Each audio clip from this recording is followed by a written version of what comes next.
Good morning সবাইকে। তো চা নিয়ে বসে পড়েছি।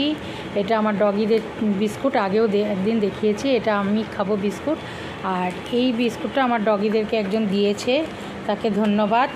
বুচু, এই দেখো তোমাদের বিস্কুট দিয়েছে, এটা তোমরা খাবে। হ্যাঁ, তো সেই ছোট্ট মেয়েটাকে আমার অনেক অনেক ভালোবাসা। বেটা, অনেক ভালো থাকো, অনেক সুস্থ থাকো, আর অনেক বড় হও। আমার এই যে দুই ডগি আজকে এই বিস্কুটে খাবে, এই বিস্কুটে খাবে না।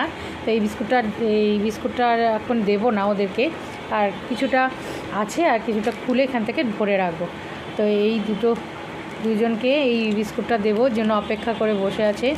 এমনিতেই সকালে চা খাওয়ার সময় ওরা বসে থাকে, তো ওর জন্য অনেক অনেক ভালোবাসা। আর বেটু, তোমার বিস্কুট আজকে খাওয়াচ্ছি ওদেরকে, তুমি অবশ্যই দেখবে, আর তোমার নিশ্চয়ই আনন্দ লাগবে।